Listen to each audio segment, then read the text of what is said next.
Hello my dear students, मा राम मूर्ति classes में आप सभी का स्वागत है। डियर स्टूडेंट्स, आज मैं आप लोगों के लिए, आप बच्चों के लिए एक नया चैप्टर प्रोबेबिलिटी, आप देख सकते हो स्क्रीन पर, प्रोबेबिलिटी 12th क्लास का 15 chapter in elements of mathematics. Elements of mathematics में 15वां चैप्टर है और एनसीईआरटी में ये जो चैप्टर है वो 13th चैप्टर है। तो हम इस चैप्टर को करेंगे। इस चैप्टर में जो हमारा जो फर्स्ट कंसेप्ट रहेगा, जिसके बिहाफ पे पूरा चैप्टर रहेगा, conditional probability. My dear students, जिन बच्चों को इस चैप्टर से डर लगता है, मैं आप लोगों को बता दूं, उन बच्चों को एश्योर करना चाहता हूं कि ये चैप्टर बहुत आसान है। इससे आसान चैप्टर नहीं हो सकता अगर आपने इसकी जो बेसिक्स है उसको समझ लिया।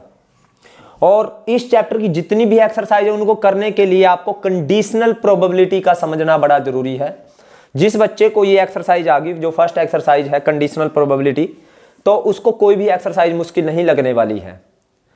मैं आपको ये एश्योर करना चाहता हूं कि अगर आपने इस वीडियो को स्टार्टिंग से एंड तक देख लिया तो आपको ये जो एक्सरसाइज वो 100% आ जाएगी।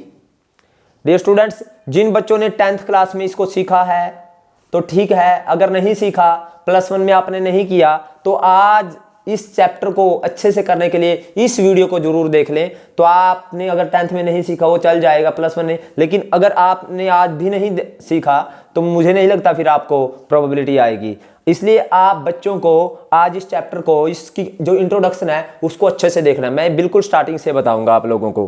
तो आइए इस एक्सरसाइज की पे, यानी 15.1 है, इस एक्सरसाइज का जो फर्स्ट क्वेश्चन है उसको देखते हैं और उससे पहले इसकी इंट्रोडक्शन हम लोग करते हैं। आइए इंट्रोडक्शन पे हम चलते हैं। तो हमारा जो कंसेप्ट है वो है हमारा प्रोबेबिलिटी। एलिमेंट्स ऑफ मैथमेटिक्स में एक्सरसाइज 15.1 है, कंडीशनल प्रोबेबिलिटी।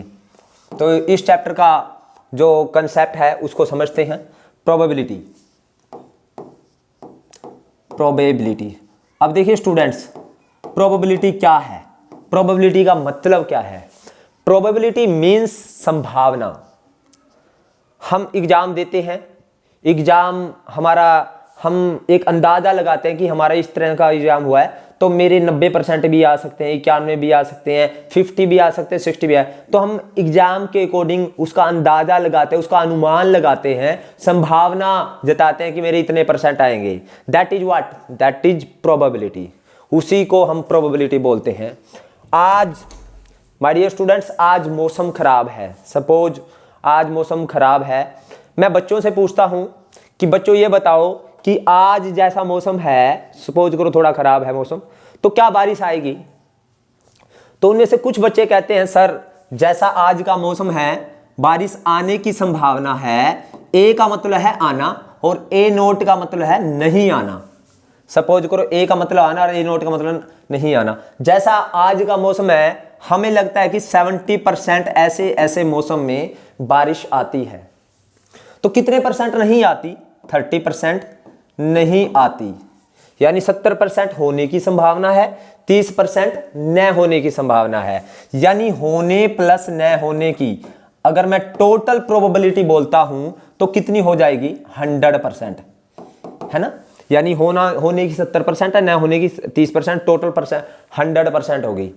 ओके, तो अगर मैं परसेंटेज को हटाऊं तो 70/100 लगाऊंगा और यहां पे परसेंटेज को हटाऊं तो 30/100 लगाऊंगा और यहां पे 100/100।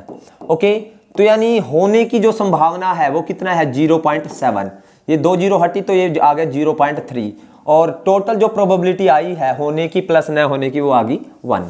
तो यहां से हमें एक चीज पता चला कि जो टोटल प्रोबेबिलिटी है किसी भी इवेंट की, वो होने की प्लस न होने की टोटल प्रोबेबिलिटी क्या होती है हमारे पास? 1। ओके, आप देख सकते हो, है ना। जैसा बच्चों ने बताया कि आज 70% आ सकते हैं क्योंकि मौसम खराब है, न आने की 30% हो गई। कुछ बच्चे कहते हैं सर नहीं, ऐसा ऐसे मौसम में जब भी हमने देखा है ऐसे ऐसे मौसम में 100% बारिश आई है। इट मीन्स 100% बारिश आने की संभावना है, श्योर है कि 100% आएगी। तो नहीं आएगी यानी 0%। टोटल 100 + 0, आने प्लस न आने की 100% हो गई। ओके, तो अगेन फिर मैं देखता हूं कि परसेंटेज को हटाऊं तो बटे 100 लगाऊंगा तो 1 आ जाएगा, यहाँ पे 0/100 0 और 100/100 1, यानी श्योर था कि वो बारिश आएगी 100%, यानी इसको बोलते हैं श्योर इवेंट। तो श्योर इवेंट की प्रोबेबिलिटी कितनी होती है 1, और टोटल प्रोबेबिलिटी भी तब क्या है 1, और नहीं होगा तो उसकी प्रोबेबिलिटी 0 जब श्योर इवेंट होने की संभावना। अब एक बच्चा कहता है सर मैंने ऐसे ऐसे मौसम में कभी बारिश ही नहीं देखी, जब भी ऐसा मौसम हुआ है तो मैंने बारिश नहीं देखी।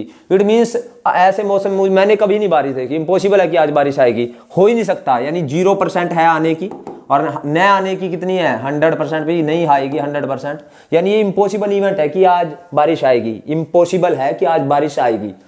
ओके, और टोटल होगी 100%।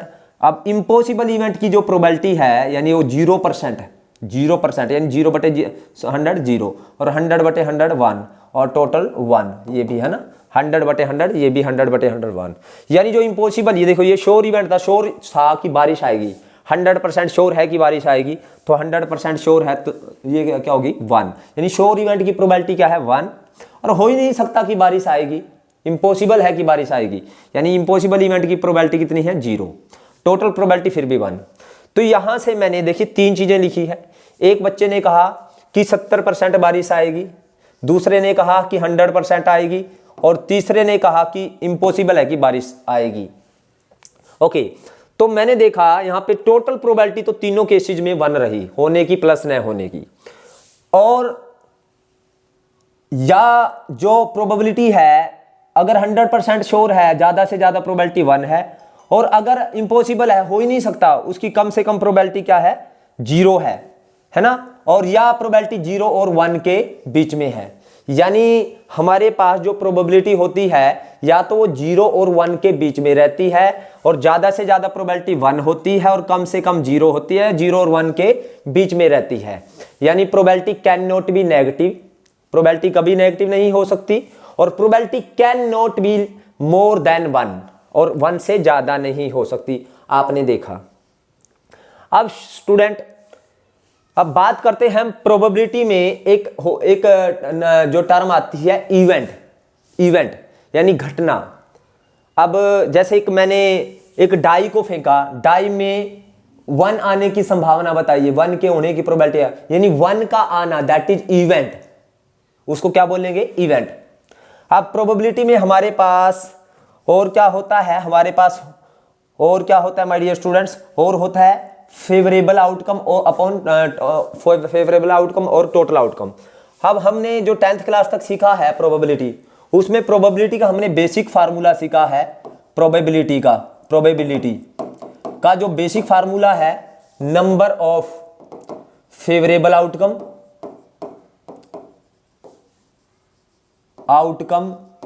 Upon total outcome.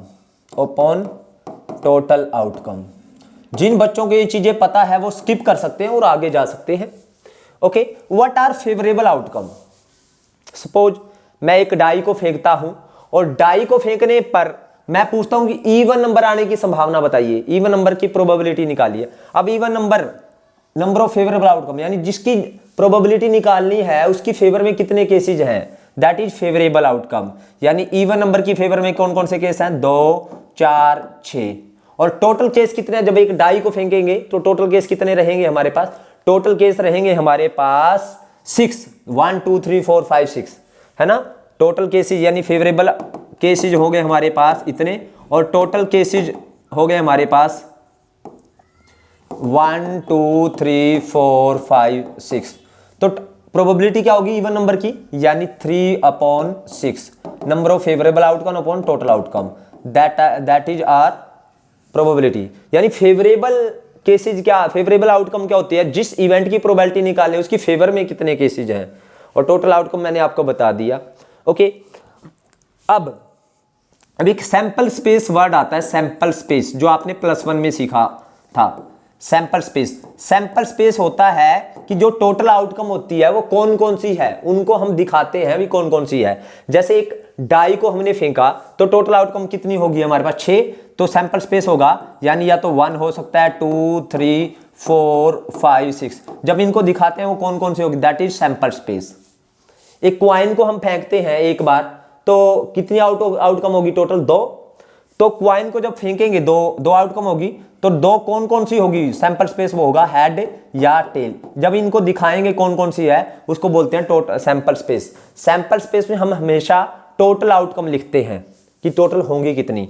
ओके, अब स्टूडेंट्स सैंपल स्पेस का मैंने आपको बता दिया। इसके बाद आइए कुछ और करते हैं। इसके बाद सैंपल स्पेस के बाद मैं आपको बताता हूं कि हमारे पास जो हमने प्रोबेबिलिटी में जब एक क्वाइन को एक बार फेंकते हैं, एक क्वाइन को when a coin tossed once, तो आउटकम होते हैं हमारे पास हेड या टेल, यानी टोटल आउटकम होती हैं 2।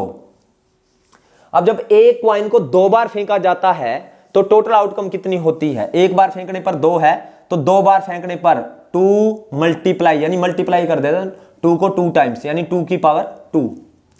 3 बार फेंकने पर अगर एक क्वाइन को 3 टाइम्स फेंकेंगे तो टोटल आउटकम होगी 2 की पावर 3, यानी 2 को 3 टाइम्स मल्टीप्लाई करेंगे, यानी 2 की पावर 3 मीन्स 8। अब वो कौन कौन सी होगी उसको बोलते हैं सैंपल स्पेस। मैंने अभी बताया है, जैसे एक क्वाइन को जब 2 बार फेंका तो टोटल आउटकम है 4, 2 की पावर 2, यानी 4 कौन कौन सी है? हेड, पहली बार भी हेड आ जाए, दूसरी बार भी हेड, पहली बार हेड आ जाए, दूसरी बार टेल, पहली बार टेल, दूसरी बार हेड, और दोनों बार टेल आ जाए। तो देखो इसको करना कैसे होता है, इनको एडजस्ट करते हैं। दोनों हेड ले लिए 2 बार, फिर एक हेड एक टेल, अब टेल को आगे ले लिया, हेड को पीछे, फिर दोनों टेल। अब जब 3 बार फेंकेंगे तो सैंपल स्पेस क्या होगा? 2 की पावर 3, यानी टोटल आउटकम होगी 8, 2 की पावर 3। तो कौन कौन सी होगी? पहली बार भी हेड, दूसरी बार भी हेड, तीसरी बार भी हेड। अब वो कौन कौन सी होगी निकालनी है। अब 2 हेड के साथ एक टेल लें आप लोग, इसमें कंफ्यूज रहते हैं बच्चे कि कैसे करनी होती है ये। 2 हेड के साथ एक टेल, अब इस टेल की पोजीशन आगे रखते जाइएगा। अब बीच में ले ले इसमें टेल को, हेड टेल हेड, अब टेल को आगे ले लें, टेल हेड हेड। अब 2 टेल के साथ 2 हेड के साथ एक टेल आ गया और सभी पोजीशन पे आ गया, तीनों पोजीशन पे। अब 2 टेल के साथ एक हेड ले ले, अब हेड की तीनों पोजीशन ले ले, अब ये हेड लास्ट में, अब बीच में ले ले, टेल हेड टेल। अब उसके बाद क्या करें, हम आगे ले लेते हैं हेड टेल टेल, और तीनों बार हम क्या कर सकते हैं? Tail tail tail. तो टोटल आउटकम 8 है स्टूडेंट्स, देख लीजिएगा, 1 2 3 4 5 6 7 8। इसी तरह से जब एक क्वाइन को 4 बार फेंकेंगे तो टोटल आउटकम होगी 2 की पावर 4। ओके, ये आप लोगों को समझ आया। इसके बाद स्टूडेंट्स मैं आपको बताता हूं, जब एक डाई को एक बार फेंका जाता है, एक डाई को एक बार फेंका जाता है तो टोटल आउटकम कितनी होगी? एक डाई को एक बार फेंकने पर हमारे पास टोटल आउटकम होगी, डाई को एक बार फेंकने पर, when a die throw once, तो टोटल आउटकम होगी 6 है ना, एक बार फेंकने पर। जब 2 बार फेंकेंगे, 2 टाइम्स फेंकेंगे, तो टोटल का आउटकम कितनी होगी? 6 मल्टीप्लाई 6, यानी 6 मल्टीप्लाई 6 मीन्स 6 की पावर 2। 3 बार फेंकेंगे तो 6 को 3 बार मल्टीप्लाई करेंगे तो कितनी होगी? 6 की पावर 3। ओके, क्लियर है? तो ये आपको ध्यान रखना है। वो कौन कौन सी होगी? वो सैंपल स्पेस क्या होगा? अगर एक बार फेंकेंगे तो 1 2 3 4 5 6। जब 2 बार फेंकेंगे तो सैंपल स्पेस होगा, पहली बार 1 आ जाए, दूसरी बार 1, पहली बार 1 आ जाए, दूसरी बार 2, पहली बार 1, दूसरी बार 3, 1 के साथ 4, 1 के साथ 5 और 1 के साथ 6। ओके, इसी तरह से फिर पहली 1 के साथ सभी ले लिए। अब 2, पहली बार 2 आ जाए, दूसरी बार 1, पहली बार 2 आ जाए, दूसरी बार 2 एंड 2 6 तक। 3, पहली बार 3, दूसरी बार 1, 3 1 से 3 6 तक। इसी तरह से 4 1 से 4 6 तक, 5 1 से 5 6 और 6 1 से 6 6। हमारे पास टोटल आउटकम ये होगी स्टूडेंट्स, 36 हैं, देख लो, 6 6 36, 1 2 3 4 5 6 6 2 12 30 18 24 30 एंड 36। तो ये कौन कौन सी होगी ये मैंने आपको बता दिया। तो माय डियर स्टूडेंट्स, इसके बाद आपको कार्ड्स, जिन बच्चों को कार्ड्स के बारे में पता है तो ठीक है, जिनको नहीं पता तो वो कार्ड्स के बारे में सीख लें। तो हमारे पास एक जो प्लेइंग कार्ड्स होते हैं, ताश के पत्ते, टोटल कार्ड्स होते हैं, जिनको पता है तो ठीक है, जिनको नहीं पता वो नोट कर लें। टोटल कार्ड्स होते हैं हमारे पास 52। ताश के टोटल जो पत्ते होते हैं हमारे पास होते हैं 52। ओके, जिनकी 4 कैटेगरी होती है। कौन कौन सी होती है 4 कैटेगरी? हार्ट,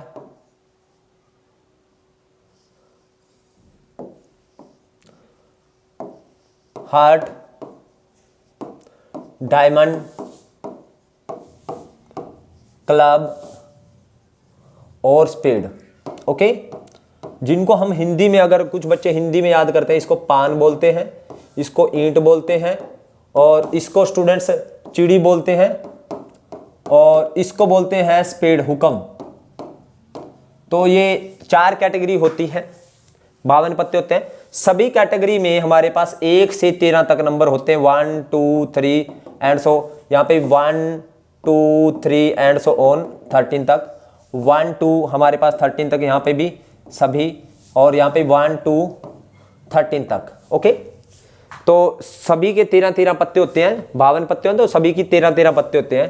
टोटल कार्ड्स होते हैं हमारे पास 13, यानी हमारे पास अगर मैं पूछता हूं कि क्लब के कार्ड कितने, वो भी 13 है, डायमंड के भी 13 है, स्पेड के भी और हार्ट के भी। जो ये वाले कार्ड होते हैं हमारे स्टूडेंट्स, ये होता है रेड, ये रेड होते हैं, और ये वाले होते हैं स्टूडेंट्स ब्लैक ही होते हैं, ये ब्लैक होते हैं, ये दोनों ब्लैक होते हैं। तो यानी हमारे पास टोटल 52 कार्ड होते हैं, जिसमें 26 तो रेड होते हैं और 26 ब्लैक होते हैं। ओके, अब हमारे पास एक कितनी बार है? एक 4 बार है। एक को बोलते हैं हम इक्का, हिंदी में इक्का, और इंग्लिश में हम बोलते हैं एस कार्ड। तो नंबर ऑफ एस कार्ड कितने हैं? नंबर ऑफ एस कार्ड ये कितने हो गए स्टूडेंट्स? हमारे पास 4। और ऐसे ही टूज भी हमारे पास 4 हैं, थ्रीज भी 4 हैं, और हमारे पास 10 वो भी 4 हैं, 13th भी 4 है। तो हमारे पास 13th जो कार्ड है उस पर किंग लिखा होता है। इसी तरह से हमारे पास क्वीन कार्ड होते हैं, 4 क्वीन होते हैं, एक पत्ता क्वीन का होता है, एक किंग का होता है, और एक होता है गुलाम, जिसको गोला बोलते हैं, और जिसको हम इंग्लिश में जो है इसको जैक कार्ड बोलते हैं, जैक कार्ड। तो नंबर ऑफ एस कार्ड हमारे पास 4, नंबर ऑफ जैक कार्ड इसको गुलाम बोलते हैं स्टूडेंट्स, ये भी हमारे पास 4 होते हैं, एक हार्ट का जैक, एक डायमंड का, एक क्लब का और एक स्पेड का। ऐसे क्वीन कार्ड भी हमारे पास, बेगम जिसको हम हिंदी में बोलते हैं, तो 4 कार्ड होते हैं। नंबर ऑफ क्वीन जिसको हिंदी में बेगम बोलते हैं, और बहुत देशी भाषा में अगर कहें कि बेगी बोला जाता है, तो 4 कार्ड होता है। और नंबर ऑफ किंग कार्ड भी हमारे पास कितने होते हैं? 4 होते हैं।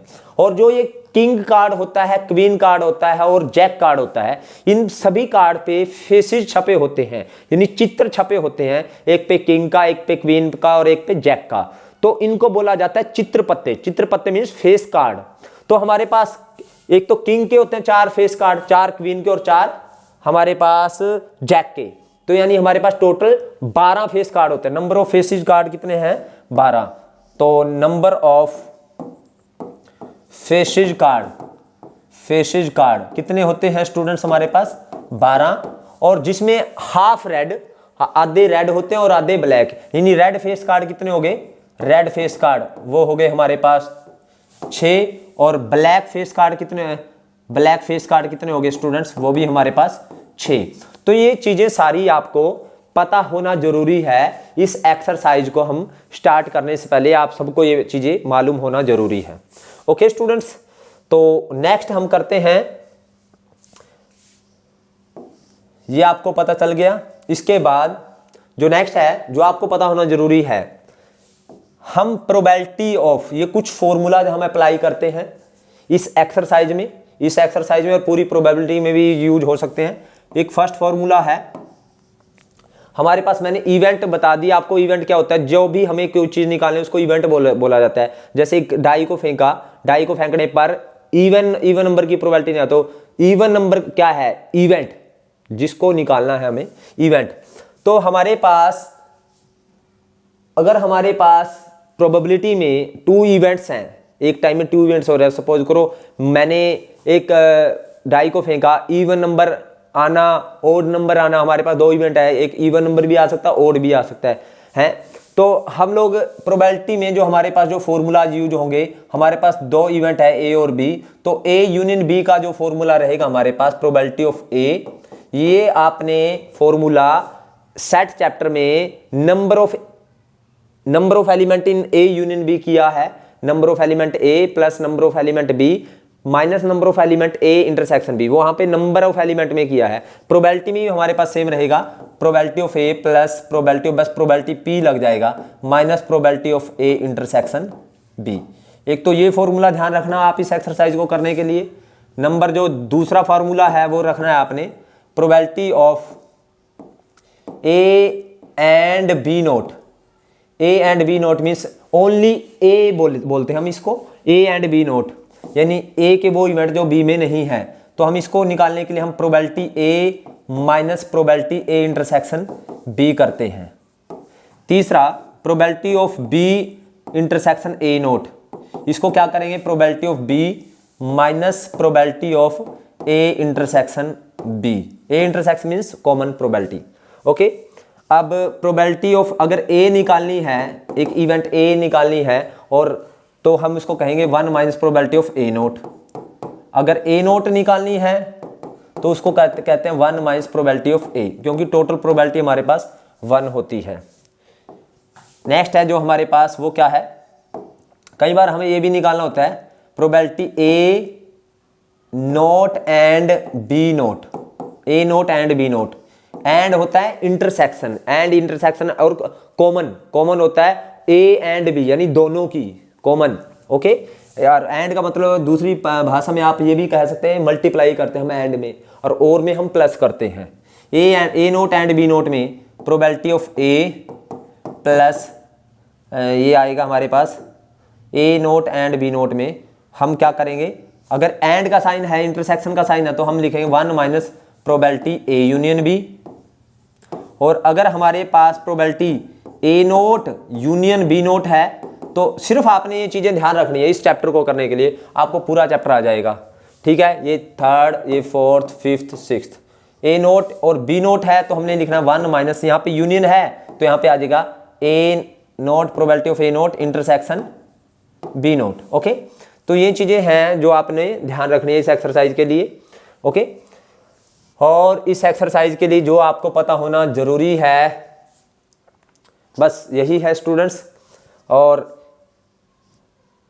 हमारे पास सपोज दो इवेंट हैं, if 2 event are mutually exclusive, if 2 event are mutually exclusive, जब 2 इवेंट म्यूचुअली एक्सक्लूसिव होते हैं, तब प्रोबेबिलिटी ऑफ ए इंटरसेक्शन यानी उनकी कॉमन प्रोबेबिलिटी 0 होती है। यानी 2 इवेंट को म्यूचुअली एक्सक्लूसिव तब बोला जाता है अगर 2 इवेंट में कुछ भी कॉमन ना हो। सपोज मेरे पास ए एक इवेंट है जिसमें 1 2 3 है, और बी इवेंट है हमारे पास 4 5 6, तो यानी अगर इन दोनों में कुछ भी कॉमन नहीं है तो हम कहेंगे ए इंटरसेक्शन बी क्या है, ए इंटरसेक्शन बी, इनमें कुछ भी कॉमन नहीं है तो 5 है, कुछ भी कॉमन ना हो तो ये ए और बी क्या है, म्यूचुअली एक्सक्लूसिव इवेंट। तो माय डियर स्टूडेंट्स, आप लोगों को इस एक्सरसाइज को करने के लिए ये फॉर्मूला जो मैंने अभी आपको लिखवाए हैं, ये सारे फॉर्मूलाज आपको पता होना जरूरी है। ये देखिए मैं आपको थोड़ा सा नीचे कर देता हूँ तो आप इसका स्क्रीनशॉट ले सकते हो। ये फॉर्मूलाज आपको पता होना जरूरी है। ये मैंने हार्ट के 13 कार्ड होता है, डायमंड के 13, क्लब के 13, स्पेड के 13, ये सारी चीज़ें मैंने आपको बता दी। आप सिर्फ इस एक्सरसाइज को, अगर आपको ये चीज़ें पता तो आप एक्सरसाइज को समझना मुश्किल नहीं है। ये स्टूडेंट्स, इस एक्सरसाइज को मैं इस तरीके से समझाऊंगी हर बच्चों को ये समझ आएगी, मैं ये आपको श्योर करना चाहता हूँ। आइए चलते हैं एक्सरसाइज की ओर, और उससे पहले थोड़ा सा एक चीज़ और हम समझ लेते हैं। मैंने आपको थोड़ी देर पहले बताया कि प्रोबेबिलिटी में हमारे पास जो जो हमारे पास प्रोबेबिलिटी का जो फार्मूला है, number of favourable outcome upon total outcome. Suppose मैं आपको समझा रहा हूँ, सपोज मैंने एक क्वाइन को 3 टाइम्स फेंका, when a coin tossed 3 time. ये सिर्फ बेसिक है इस चैप्टर का, पूरे चैप्टर का। इसके बाद मैं कंडीशनल प्रोबेबिलिटी के बारे में बात करूंगा। when a coin tossed thrice, total outcome होगी हमारे पास 8। कौन कौन सी होगी? 8 होगी। कौन कौन सी होगी? सैंपल स्पेस लिख रहा हूं, H H H H H T H T H T H H, okay, T T H T H T H T T और टी टी टी, ये 8 आउटकम होगी। इसमें कुछ बच्चे कंफ्यूज रहते हैं, एटलीस्ट क्या है, एटमोस्ट क्या है। एटलीस्ट और एटमोस्ट के कंसेप्ट में कंफ्यूज रहते हैं। पहले तो मैं इस कंसेप्ट को आपको बताना चाहता हूं। एटलीस्ट, अगर मैं ये कहता हूं find the probability of getting at least 2 head, students at least 2 head की हमें प्रोबेबिलिटी निकालना है। एक कॉइन को 3 टाइम्स फेंका है। अब एटलीस्ट 2 हेड मींस कम से कम 2 हेड। एटलीस्ट मींस कम से कम, एटलीस्ट कम से कम, और एट मोस्ट होता है ज्यादा से ज्यादा, एट मोस्ट होता है ज्यादा से ज्यादा, ओके। अब ये कम से कम और ज्यादा से ज्यादा का मतलब क्या है? मैंने कहा एटलीस्ट 2 हेड की प्रोबेबिलिटी नहीं है, कम से कम 2 हेड की। कम से कम 2 का मतलब होता है कम से कम 2 तो होने ही चाहिए, 2 से ज्यादा चाहे कितने भी हो, यानी 2 तो हमारी बेसिक रिक्वायरमेंट है, एटलीस्ट 2 हेड, और उससे ज्यादा सब चलेंगे हमारे पास। कम से कम 2 हेड की प्रोबेबिलिटी, यानी कम से कम 2 में 2 हेड या 2 से ज्यादा। देखिए, जिनको अभी भी नहीं समझ आया, मैं ये कहता हूं कि आप कल जब स्कूल आओगे तो आपकी जेब में कम से कम 10 रुपीज होने चाहिए। तो आप लोग क्या करोगे कि कम से कम 10 रुपीज बोला है ना मैंने, एटलीस्ट 10 रुपीज होने चाहिए, मीन्स आप 10 से ज्यादा कितने भी लेकर के आ जाएं, कोई साइड इफेक्ट नहीं रहे, लेकिन 10 से कम नहीं होने चाहिए, ओके, एटलीस्ट, ओके। अब मैंने कहा एटलीस्ट, सपोज करो उसने कहा है एटलीस्ट 2 हेड की प्रोबेबिलिटी निकालनी है, तो एटलीस्ट लेट ए का मतलब क्या है? At least 2 head. ए का मतलब है एटलीस्ट 2 हेड, 2 हेड। ए का मतलब अगर मैंने एटलीस्ट 2 हेड बोल दिया तो ए में क्या क्या आएंगे? कम से कम 2 हेड वाले, यानी 2 हेड या 2 से ज्यादा। 2 हेड वाले कौन कौन से हैं? ये हो गया, ये हो गया और ये हो गया, है ना, ये हो गए हमारे पास 2 हेड वाले। देखिए ये वाले 2 हेड, है ना, और 2 हेड वाले हो गए, और 2 से ज्यादा भी आ सकते हैं, यानी तीनों हेड भी आ सकते हैं। तो हमारे पास कौन से हो गए? 2 हेड या 2 से ज्यादा, यानी तीनों हेड हो गए और 2 head, H H T H T H T H H. तो ये एटलीस्ट 2 हेड हो गए। एटलीस्ट 2 मीन्स कम से कम 2 या 2 से ज्यादा। कम से कम 2 भी हो गए और 2 से ज्यादा वाले भी सारे ले लिए। एट मोस्ट 2 हेड मीन्स ज्यादा से ज्यादा 2 हेड, यानी 2 से ज्यादा ना हो। यानी मैंने कहा कि आपके पास जब आप कल स्कूल आएंगे तो आपके पास ज्यादा से ज्यादा 10 रुपए होने चाहिए। तो इसका मतलब ये हुआ कि आप 10 से ज्यादा नहीं लेके आए होंगे, 10 से कम चाहे बेशक खाली आ जाए, लेकिन मैंने कंडीशन जो रखी है ज्यादा से ज्यादा 10 रुपए होने चाहिए आपकी जेब में, इससे ज्यादा नहीं होने चाहिए। मींस आप खाली आ गए तो मैंने कुछ नहीं कहना, लेकिन 10 से ज्यादा अगर आपके पास आ गए तो आपको पनिशमेंट मिलेगी। मींस 10 से ज्यादा नहीं होने चाहिए, एटमोस्ट आपके पास 10 रुपीज होने चाहिए। मींस इससे ज्यादा नहीं होने चाहिए, इससे कम चल जाएगा, यानी अगर कुछ भी नहीं है तो भी चल जाएगा, 10 से ज्यादा नहीं होने चाहिए, है ना। तो मैंने अब ये कहा at most 2 head. At most 2 head means ज्यादा से ज्यादा 2 हेड, 2 से ज्यादा नहीं हो, यानी 2 से ज्यादा यानी 3 हेड ना हो, और 3 हेड को छोड़ के सारे केसेज आ जाएंगे। 3 हेड यानी इसको छोड़ दो आप लोग, बाकी सारे ले लो, है ना। तो हमारे पास एटमोस्ट 2 हेड क्या, एटमोस्ट 2 हेड में कौन कौन से आएंगे? एटमोस्ट 2 हेड, एटमोस्ट 2 हेड में आएंगे स्टूडेंट हमारे पास, यानी ज्यादा से ज्यादा 2 हेड, यानी 2 हेड वाले भी आ जाएंगे, 2 से ज्यादा ना हो, 2 से कम बेशक हो, इन 2 हेड वाले भी, 1 हेड वाले और 0 हेड वाले भी आ जाएंगे। 2 हेड वाले means H H T H T H T H H, ये 2 हेड वाले हो गए। अब 1 हेड वाले T T H H T T, और 0 हेड वाले यानी ट्रिपल टी। तो ये कौन से केसेज हैं? एटमोस्ट 2 हेड वाले। अब ये एटलीस्ट और एटमोस्ट का मतलब आपको समझ आया। बहुत सारे बच्चे इस चीज में कंफ्यूज रहते हैं, तो अब से आपने इस चीज में कंफ्यूज नहीं होना है। और एक लास्ट, इस चैप्टर को समझे, एक लास्ट चीज मैं और आपको बता देना चाहता हूं ताकि आप क्वेश्चन में कंफ्यूज नहीं हो। तो वो क्या है? अब मैंने कहा कि इसकी प्रोबेबिलिटी निकालिए एच एच टी की। एक कॉइन को 3 बार फेंका तो एच एच टी की प्रोबेबिलिटी, सीधा मैंने एच एच टी की प्रोबेबिलिटी। तो एच एच टी की प्रोबेबिलिटी यानी जब कॉइन को 3 बार फेंकता है तब ये केस आता है ना एच एच टी। तो एच एच टी यानी ये वाला केस है ना HST वाला, तो इसकी प्रोबेबिलिटी निकालने तो टोटल केस कितने 1 2 3 4 5 6 7 8 है ना, तो इसकी प्रोबेबिलिटी कितनी होगी प्रोबेबिलिटी HST की, यानी तो एक ही है, टोटल 8 है तो 1/8।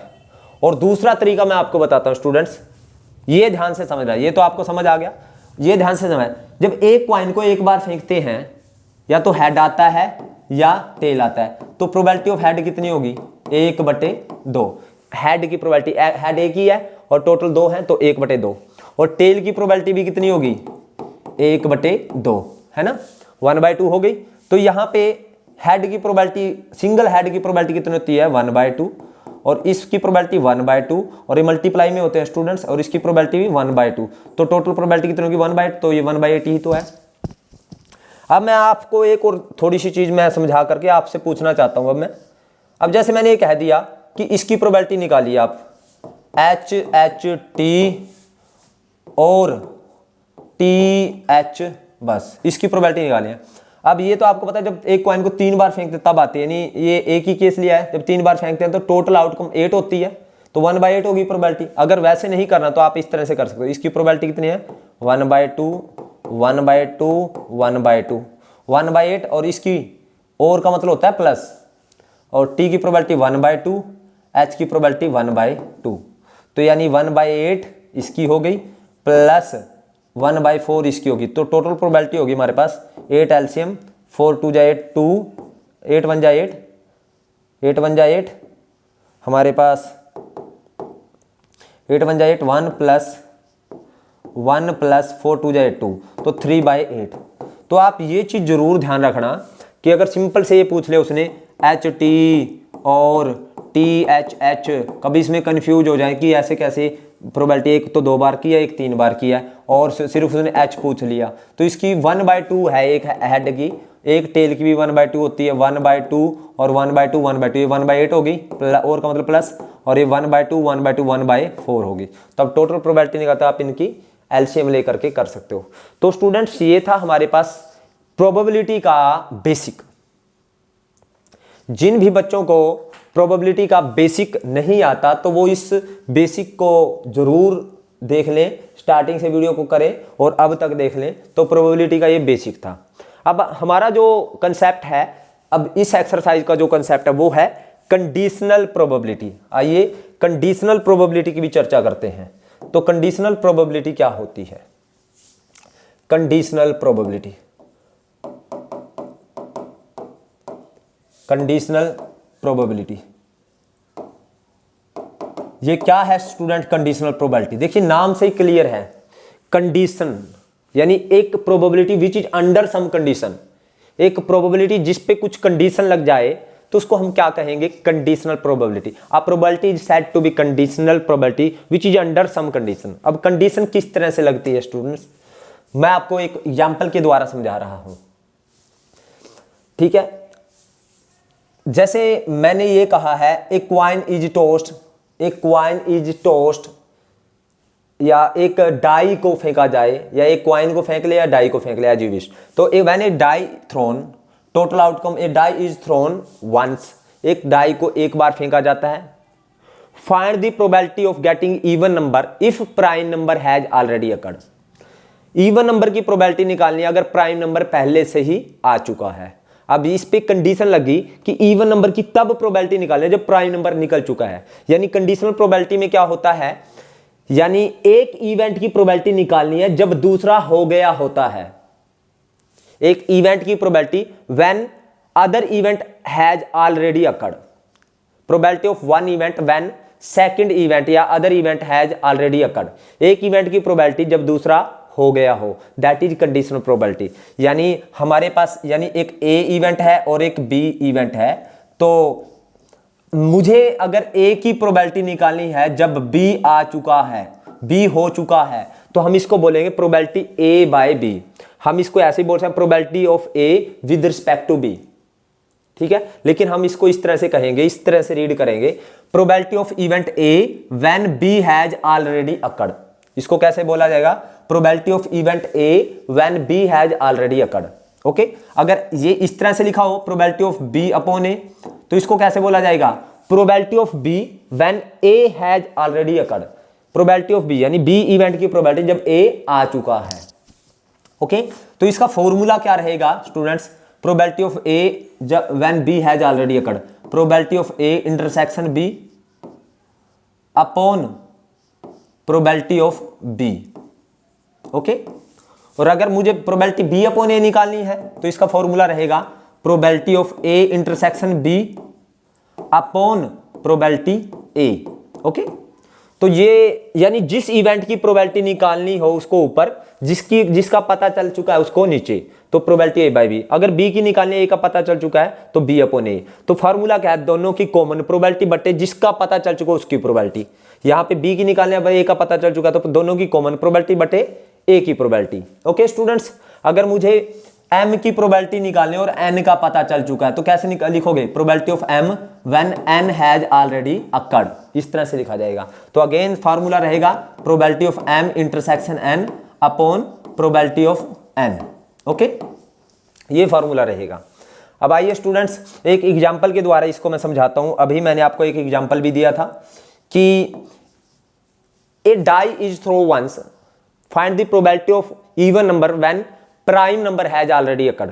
एक डाई को एक बार फेंका जाता है, हमें इवन नंबर की प्रोबेबिलिटी निकालनी है जब प्राइम नंबर पहले ही आ चुका है। ओके, व्हेन सबसे पहले ना आपने करना क्या है, एक इवेंट की प्रोबेबिलिटी निकालनी होती है और दूसरे का पता चल चुका होता है। दोनों इवेंट को हम एज्यूम करते हैं, जैसे when a die thrown, when a die thrown, total outcome कितनी होएगी स्टूडेंट्स? हमारे पास 6 होएगी, 6। ठीक है, अब मैंने क्या कहा है? Find the probability of even number जब prime number has already occurred, यानी इवन नंबर की निकालनी है, इवन नंबर की निकालनी है और प्राइम नंबर जब आ चुका है, यानी प्रोबेबिलिटी निकालनी इवन की जब प्राइम आ चुका है, इवन बटे upon prime. Let even number को आने को हम ए मानेंगे, जिसको निकालनी है जिसका पता चल चुका है, दोनों को हम इवेंट एज्यूम करेंगे। Let A denote the event, आपने ये लाइन लिखनी है, दोनों को एज्यूम करना है। Let A denote the event of getting even number. A का मतलब क्या है? इवन नंबर आना, और बी का मतलब क्या है? Denote the event of getting prime number. B का मतलब क्या है? प्राइम नंबर आना। ओके, तो स्टूडेंट्स ए इवन नंबर कौन कौन से होते हैं? ए का मतलब इवन नंबर है, तो इवन नंबर कौन कौन से होंगे? जो इस तरह से लिखा जाएगा आपको, करली ब्रैकेट में 2 4 6। और प्राइम नंबर कौन कौन से होंगे? 2 3 5। ओके, अब मेरे पास फॉर्मूला क्या है? मुझे निकालनी है प्रोबेबिलिटी ए की जब बी का पता चल चुका है, इवन नंबर की निकालना है जब बी का पता चल चुका है। फार्मूला है probability of A intersection B upon probability of B. Okay, तो यहां पे probability of A intersection B, पहले A intersection B, A and B में कॉमन कितना है? कॉमन क्या है? इन दोनों में 2 है, तो 2 आ गया हमारे पास कॉमन। अब स्टूडेंट्स हमें चाहिए क्या? Probability of A intersection B, और probability of A intersection B 1, यानी इसकी हम प्रोबेबिलिटी निकालें तो probability of A intersection B क्या रहेगी स्टूडेंट्स? हमारे पास 1, और टोटल इवेंट कितने हैं? 6। और प्रोबेबिलिटी ऑफ बी भी चाहिए, प्रोबेबिलिटी ऑफ बी कितनी रहेगी स्टूडेंट्स? हमारे पास बी की प्रोबेबिलिटी 3 इवेंट है ना, 3 एलिमेंट है ना बी में, तो 3 अपॉन टोटल कितने हैं? 6, 1/2 है ना, या 3/6 ही रखें आप लोग, फिलहाल 3/6 ही रखें। ओके, अब यहां पे फार्मूले में रखते हैं probability of A intersection B. Probability of A intersection B क्या है? 3/6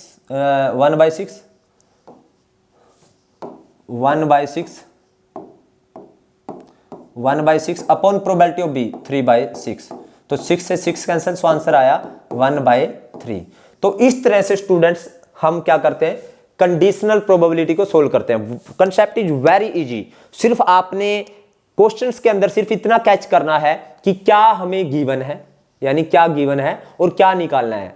जिसको निकालना है उसको भी इवेंट एज्यूम कर लेंगे, let A denote the event of getting, जो भी निकालना है, और बी जो गिवन है, या बी ए को मान लेंगे जो गिवन है और बी मान लेंगे आप लोग जो निकालना है। तो आपने सिर्फ इतना सा काम करना है और उसके बाद ये क्वेश्चन कैसे हो जाएंगे आपको पता भी नहीं चलेगा। ओके, तो जो मैंने इससे पहले आप लोगों को करवाया है, ये करवाए हैं ना इससे पहले, आप देख सकते हो। ओके, ये इससे पहले ये भी करवाया है मैंने। तो ये सारे ये जो फॉर्मूलाज हैं, जो मैंने ये वाले फॉर्मूलाज लिखे हैं स्टूडेंट्स, ये फॉर्मूलाज आप जरूर कर लेना, ये वाले। ओके, और जब दो इवेंट म्यूचुअली एक्सक्लूसिव होते हैं तो उनकी कॉमन प्रोबेबिलिटी 0 है। बस इन फॉर्मूलाज को कर लेना और एक्सरसाइज देखना अब कैसे सोल्व होगी। तो आइए एक्सरसाइज की ओर बढ़ते हैं। इसका फर्स्ट क्वेश्चन देखते हैं स्टूडेंट्स। फर्स्ट क्वेश्चन क्या है?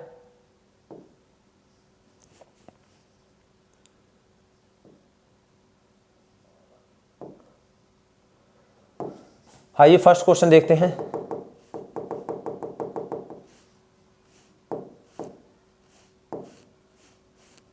ये फर्स्ट का फर्स्ट पार्ट है, आप देख सकते हो, फर्स्ट का फर्स्ट पार्ट। तो ये देखिए क्वेश्चन है, ये आपको क्वेश्चन आता है स्टूडेंट्स, अगर फॉर्मूला आता है जो मैंने अभी तक बताया, अगर वो सारी चीजें आती है तो आपको ये क्वेश्चन आता है। हमें गिवन है students probability of A, probability of B, probability of A intersection, हमें निकालना प्रोबेबिलिटी ए अपॉन बी। तो ये वेरी सिंपल है। प्रोबेबिलिटी ए अपॉन बी का क्या फार्मूला है स्टूडेंट्स? सबको पता है, ए की प्रोबेबिलिटी जब बी आ चुका है, probability of A intersection B upon probability of B, यही है स्टूडेंट्स हमारे पास। Probability of A intersection B वो है हमारे पास 4/13 और प्रोबेबिलिटी ऑफ बी वो है हमारे पास 9/13। तो 13 से 13 कैंसिल, आंसर इज 4/9। ओके, उम्मीद कि आप लोगों को समझ आया है। एक बार मैं चेक करता हूं कि वीडियो बन भी रही है। नेक्स्ट देखते हैं स्टूडेंट्स, हमारे पास सेकंड क्वेश्चन। सेकंड क्वेश्चन क्या है? आइए सेकंड क्वेश्चन देखते हैं। फोर्थ क्वेश्चन है, इसका सेकंड पार्ट है हमारे पास। वो क्या है? ये गिवन है हमारे पास, आप बच्चों को देखिए, ये probability of A, probability of B, probability A by B, probability A union B निकालना है। सिर्फ फॉर्मूला आना चाहिए। Probability of A by B हमें गिवन है, तो probability of A by B का students, probability of A by B हमें गिवन है, कितना है? 0.3। प्रोबेबिलिटी ए पता है, प्रोबेबिलिटी बी पता है, हमें निकालना है प्रोबेबिलिटी ए यूनियन बी। तो ए यूनियन बी का बड़ा ही सिंपल फार्मूला है, probability A plus probability B minus probability A intersection B, यही है फार्मूला स्टूडेंट्स हमारे पास। तो आइए पहले मेरे को प्रोबेबिलिटी ए पता है, प्रोबेबिलिटी बी पता है, प्रोबेबिलिटी ए इंटरसेक्शन बी नहीं पता। देख सकते हो, प्रोबेबिलिटी ए इंटरसेक्शन बी चाहिए। तो हमें इसका फार्मूला पता है स्टूडेंट्स, यहां से इसका फॉर्मूला क्या है? Probability A intersection B upon, जो अपॉन में है उसकी प्रोबेबिलिटी, इज इक्वल टू 0.3। तो प्रोबेबिलिटी ए इंटरसेक्शन बी कितना आ जाएगा स्टूडेंट्स? 0.3 मल्टीप्लाई ये प्रोबेबिलिटी बी, और प्रोबेबिलिटी बी कितनी आ गई? 0.3 मल्टीप्लाई प्रोबेबिलिटी बी है हमारे पास 0.5, तो आ गया 0.15। तो आइए इस फार्मूले में रखते हैं स्टूडेंट्स। इस फार्मूले में रखेंगे जब हम लोग ये सारी वैल्यूज, तो क्या रहेगी? Probability of A union B, probability A है हमारे पास 0.6 plus probability B 0.5 minus probability A intersection B 0.15, तो ये आ गया 1.1 माइनस 0.15। तो स्टूडेंट्स 1.1 में से जब 0.15 को माइनस करेंगे तो ये कितना आएगा हमारे पास? 10 माइनस 5 9, हमारे पास ये बच जाएगा 10 माइनस 1 9.95। तो ये आ गया हमारे पास आंसर 0.95। आइए नेक्स्ट क्वेश्चन करते हैं। फिफ्थ क्वेश्चन है स्टूडेंट्स, देख सकते हो आप, हमारे पास A and B are two event such that probability A दे रखी है, प्रोबेबिलिटी बी दे रखी है, प्रोबेबिलिटी ए यूनियन बी दे रखी है, प्रोबेबिलिटी ए बाय बी और प्रोबेबिलिटी बी बाय ए निकालना है। तो प्रोबेबिलिटी ए बाय बी निकालने के लिए हमें क्या पता होना चाहिए? प्रोबेबिलिटी ए इंटरसेक्शन बी, तो वो नहीं गिवन है, लेकिन हमें probability A union be given है। तो प्रोबेबिलिटी ए यूनियन बी हमें गिवन है स्टूडेंट्स, वो क्या है? 0.8। और प्रोबेबिलिटी ए यूनियन बी का हमारे पास फार्मूला है probability A plus probability B minus probability A intersection B is equal to 0.8। तो probability A, what is probability A? 0.5 plus probability B 0.6 minus probability A intersection B, A intersection B नहीं पता students, is equal to 0.8। तो students ये 0.5 plus 0.6 0 यानी 1 point कितना हो गया 1.10 okay. और ये 0.8 इस साइड आके माइनस का हो जाएगा 0.8, और इस साइड में probability A intersection B plus का हो जाएगा। जब ये उस साइड में चला गया स्टूडेंट्स, ये उस साइड में चला गया तो प्लस का हो गया। तो 1.10 में से 0.8 गया तो 10 माइनस 8 0 0.0 10 माइनस 8 11 माइनस 8 यानी 3.30 है ना। तो हमारे पास आंसर आया प्रोबेबिलिटी 0.3 आ गई प्रोबेबिलिटी ए इंटरसेक्शन बी। मुझे निकालना क्या है स्टूडेंट्स, आप देख सकते हो मुझे निकालना है प्रोबेबिलिटी ए बाई बी। तो हमारे पास प्रोबेबिलिटी ए बाई बी क्या होगी, probability A upon B. Formula क्या रहेगा, probability A intersection B upon probability B. तो प्रोबेबिलिटी ए इंटरसेक्शन बी कितनी आई है स्टूडेंट्स हमारे पास, A intersection 0.3 0.30 upon probability B. Probability B है हमारे पास 0.60 ओके। 0 से 0 पॉइंट से पॉइंट कैंसिल, तो 1/2 आ गई स्टूडेंट्स ये। नेक्स्ट है प्रोबेबिलिटी बी अपॉन ए निकालनी है, तो B upon A probability A intersection B again 0.3 upon probability A कितनी है 0.5 तो ये कितना आ गया स्टूडेंट्स, पॉइंट से पॉइंट कैंसिल, तो 3/5। बहुत ही सिंपल क्वेश्चन है स्टूडेंट्स, अगर आपको फॉर्मूलाज लर्न है तो ये क्वेश्चन बड़े इजीली से आप पिक कर लेंगे।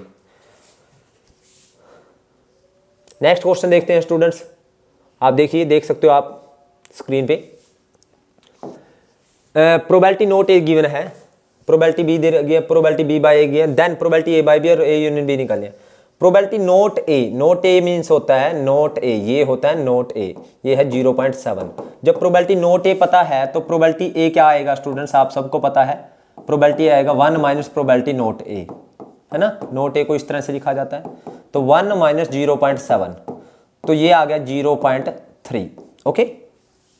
अब निकालना क्या है हमें, प्रोबेबिलिटी ए बाई बी और probability A union B okay, और प्रोबेबिलिटी बी बाई ए भी दे रखा है। अब प्रोबेबिलिटी बी बाई ए का फार्मूला क्या है, प्रोबेबिलिटी ए इंटरसेक्शन बी, ये देखिए यहां से ये फार्मूला लगा रहा हूं, बटे probability A is equal to 0.5। तो हमारे पास प्रोबेबिलिटी ए इंटरसेक्शन बी आ जाएगी यहां से 0.5 मल्टीप्लाई प्रोबेबिलिटी ए, यहां से देखिए okay. Probability A intersection B आ गई हमारे पास 0.5 मल्टीप्लाई प्रोबेबिलिटी ए कितनी है हमारे पास 0.3, तो ये आ गई हमारे पास 0.15 ओके। अब मुझे निकालना क्या है, देखते हैं प्रोबेबिलिटी ए बाई बी। तो प्रोबेबिलिटी ए बाई बी क्या होगी students, probability A by B, probability of A intersection B upon probability B. Probability A intersection B ये रहा आपके पास 0.15 अपॉन प्रोबेबिलिटी बी है स्टूडेंट्स हमारे पास, ये देखिए 0.7, आप देख सकते हो 0.7। तो नीचे पॉइंट पीछे 0 लगा दिया हमने, तो 5 पे पॉइंट से पॉइंट कैंसिल, 5 3 जा 5 1 जा 5 4 जा 3/14 आ गई स्टूडेंट्स, आंसर इज 3/14 ओके। अब मुझे और क्या निकालना है, प्रोबेबिलिटी ए यूनियन बी। तो प्रोबेबिलिटी ए यूनियन बी का आपको सबको फार्मूला आता है, probability A plus probability B minus probability A intersection B. तो ये है probability A, what is probability A, ये है 0.3 plus probability B is are 0.7 minus probability A intersection B की है 0.15। तो ये आ जाएगी स्टूडेंट 3 + 7 1 माइनस 0.15 0.85 आ गया स्टूडेंट्स आंसर। आइए नेक्स्ट क्वेश्चन करते हैं। नेक्स्ट क्वेश्चन है स्टूडेंट्स हमारे पास, आप देख सकते हो, थोड़ा सा मैं जूम कर देता हूं। हमें given that E and F are event such that probability दे रखी है, प्रोबेबिलिटी एफ दे रखी है, प्रोबेबिलिटी ई इंटरसेक्शन एफ दे रखी है, probability E not and F not निकालना है। मुझे निकालना है probability E not and F not. हमें निकालना है probability E not by F not, probability E not by F not. तो फार्मूला क्या आएगा स्टूडेंट्स का, E not by F not का, probability E not intersection F not upon probability F not. और ये अभी मैंने फॉर्मूलाज बताए थे, अभी थोड़ी देर पहले जब मैं ये स्टार्ट कर रहा था video. E not and F not का फार्मूला क्या है स्टूडेंट्स, ये फार्मूला, इसका formula 1 minus probability E union F, है ना, इसका फार्मूला ये है अपॉन प्रोबेबिलिटी एफ नोट। ये स्टूडेंट्स हम कर लेते हैं। प्रोबेबिलिटी ई यूनियन एफ यहाँ से निकाल लेंगे हम लोग, ये देखिए प्रोबेबिलिटी पता, probability F, probability E intersection F पता है, तो प्रोबेबिलिटी ई यूनियन एफ निकालते हैं। Probability E plus probability F minus probability E intersection F.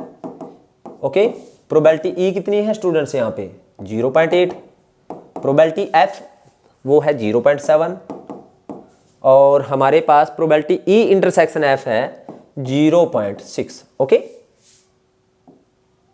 तो 8 प्लस 7 1.5 माइनस 0.6 इट इज 0.9।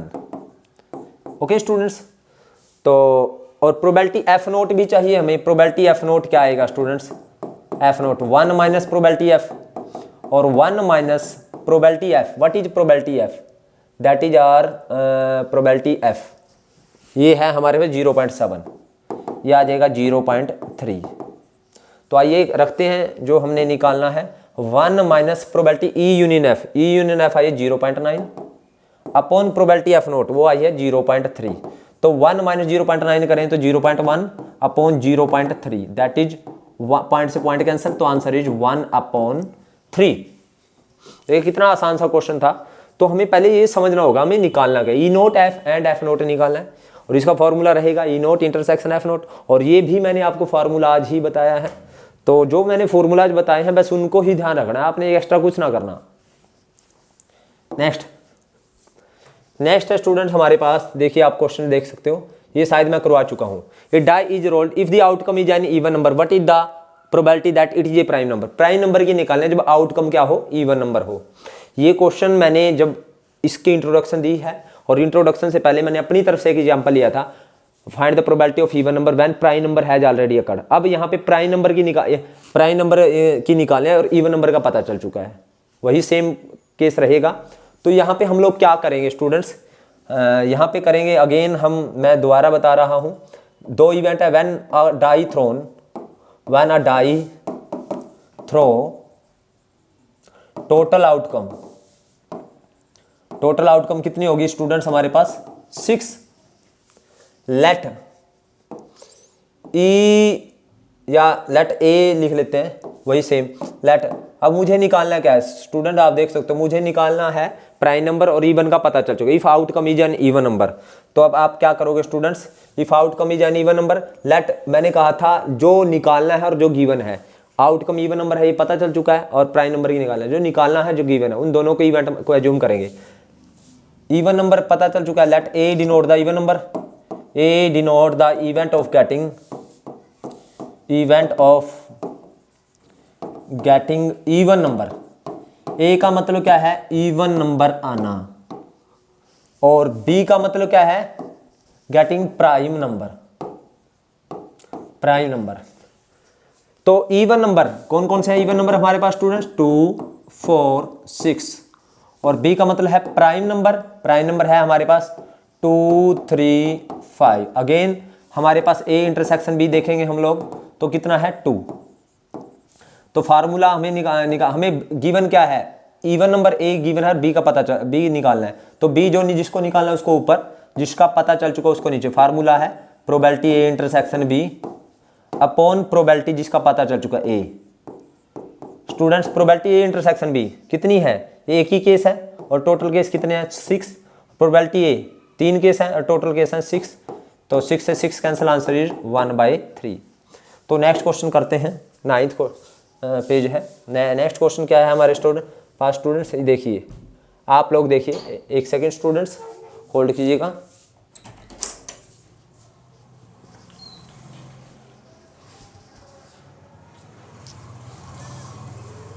तो नेक्स्ट क्वेश्चन है स्टूडेंट्स, नेक्स्ट क्वेश्चन है हमारे पास, आप पढ़िए। A coin is tossed 3 times, एक क्वाइन को 3 बार फेंका जाता है। Find E by F if the event E and F are as follow. E का मतलब ये है, एफ का मतलब ये है। तो आइए इस क्वेश्चन को करते हैं। तो when a coin tossed 3 times, थोड़ा सा मैं इसको जूम इन कर लेता हूँ स्टूडेंट्स, ताकि पेज थोड़ा सा बड़ा हो जाए। आपने क्वेश्चन को पढ़ लिया होगा। तो देखिए, व्हेन अ क्वाइन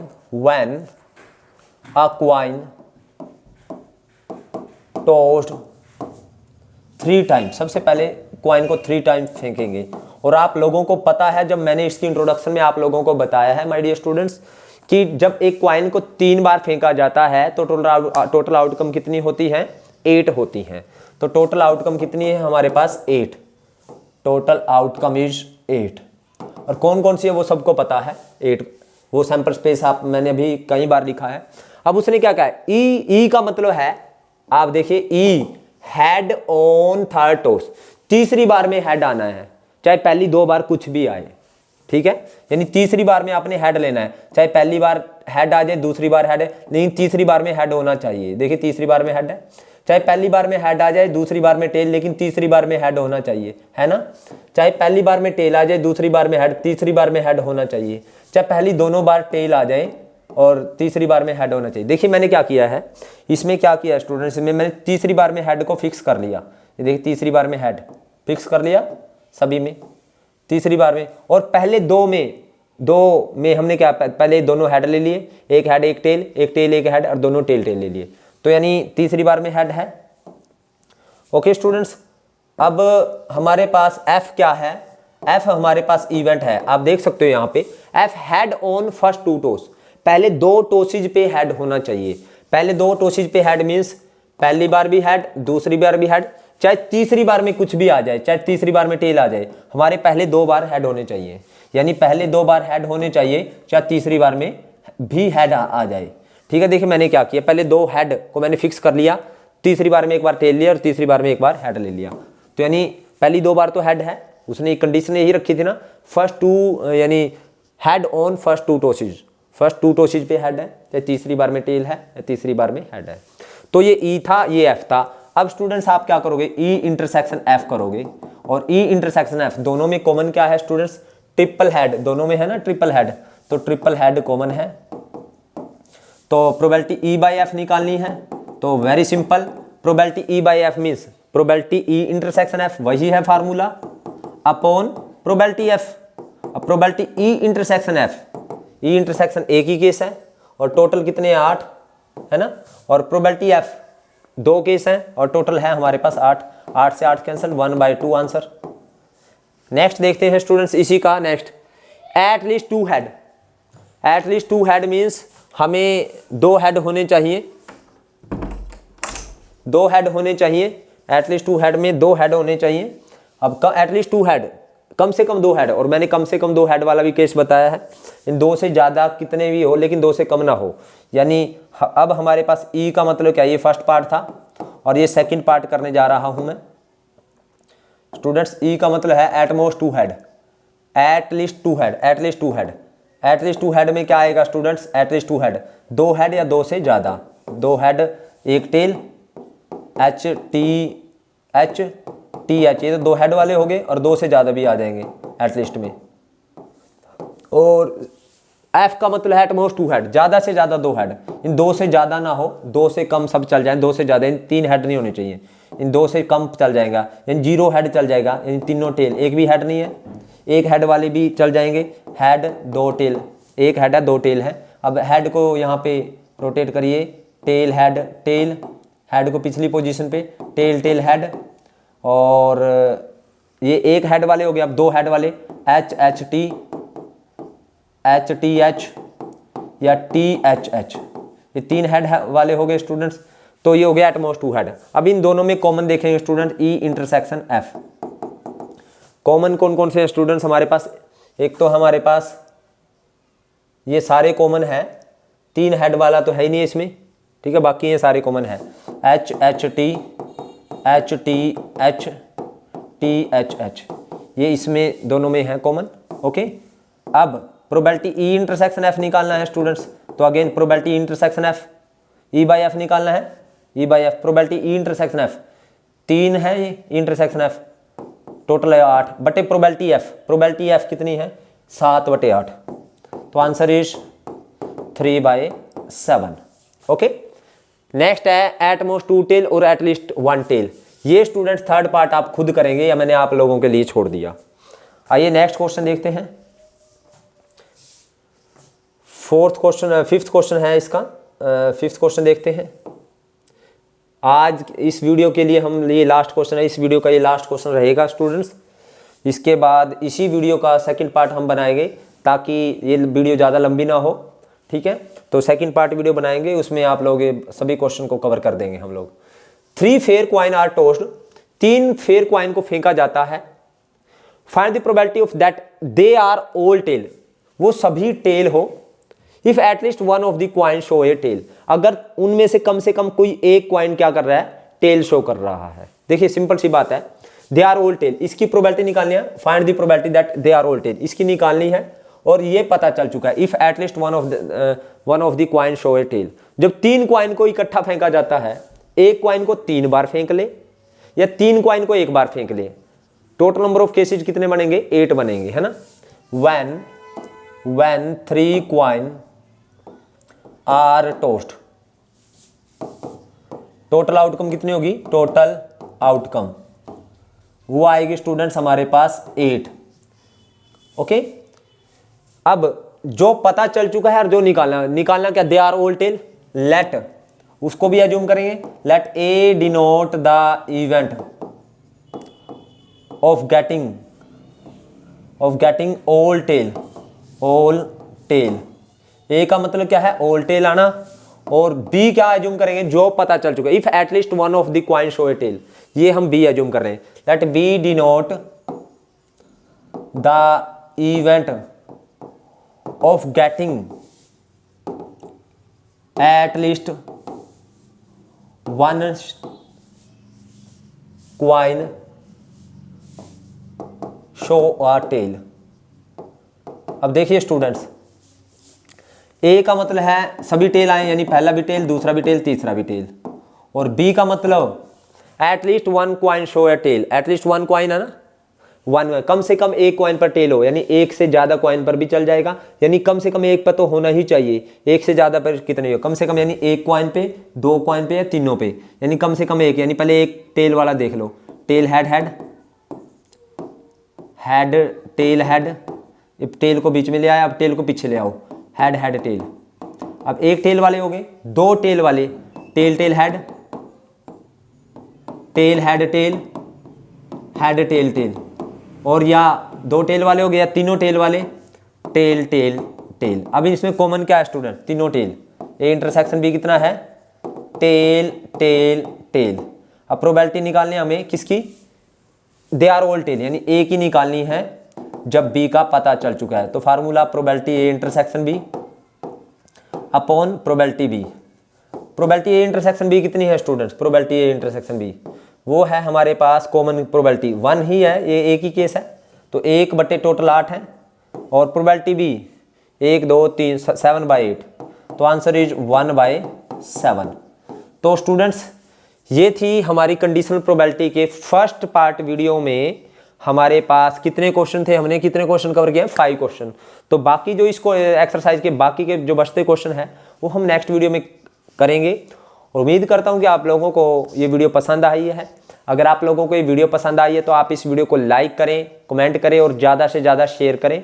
और जिन बच्चों ने अभी तक चैनल को सब्सक्राइब नहीं किया उनसे रिक्वेस्ट है कि चैनल को सब्सक्राइब करें। Thank you very much.